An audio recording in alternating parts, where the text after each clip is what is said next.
ഇന്ത്യയുടെ റിപ്പബ്ലിക് ദിന ചടങ്ങിൽ അബുദാബി കിരീടാവകാശി Sheikh Mohammed bin Zayed Al Nahyan മുഖ്യാതിഥിയായി പങ്കെടുക്കുന്ന സാഹചര്യത്തിൽ ഉഭയകക്ഷി ബന്ധത്തിന് കൂടുതൽ വ്യാപ്തി നൽകാനാണ് നീക്കം. പ്രധാനമന്ത്രി നരേന്ദ്രമോദിയുടെ അധ്യക്ഷതയിൽ ചേർന്ന കേന്ദ്ര മന്ത്രിസഭാ യോഗം അനുമതി നൽകിയ ധാരണാപത്രങ്ങൾ പ്രതിരോധം ഉൾപ്പെടെ പല തുറകളിലെയും സഹകരണം മെച്ചപ്പെടുത്തുന്നതിൽ നിർണായകമാകും.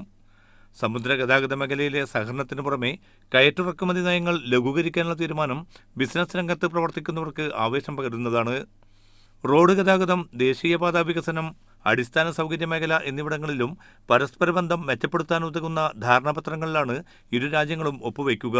ഇലക്ട്രോണിക്സ്, ടോൾ പിരിവ്, പാലം നിർമ്മാണം, സംയുക്ത ഗവേഷണം എന്നിവയ്ക്കുകൂടി ധാരണാപത്രം ലക്ഷ്യമിടുന്നുണ്ട്. സാമ്പത്തിക നിക്ഷേപ മേഖലകളിൽ ഇന്ത്യ-UAE ബന്ധം ഏറെ മുന്നോട്ടു പോകാൻ ധാരണാപത്രം അവസരമൊരുക്കുമെന്ന പ്രതീക്ഷയിലാണ് കേന്ദ്ര സർക്കാർ. India and the UAE enjoy warm, close and multifaceted relations underpinned by cultural, religious and economic linkages. കാർഷിക മേഖലയിൽ UAE-യുടെ അറിവുകൾ ഇന്ത്യക്ക് പ്രയോജനപ്പെടുത്താനുള്ള തീരുമാനവും ധാരണാപത്രത്തിൽ ഉൾപ്പെടുന്നുണ്ട്. ലോകോത്തര സാങ്കേതിക സംവിധാനങ്ങളും രീതികളും ഇന്ത്യക്ക് പ്രയോജനപ്പെടുത്താൻ സാധിക്കുമാറ് തന്ത്രപ്രധാന ബന്ധത്തിലേക്കാണ് ഇന്ത്യ-UAE സഹകരണം ചുവടുവെക്കുന്നത്. MCA Nasar, media 1, Dubai.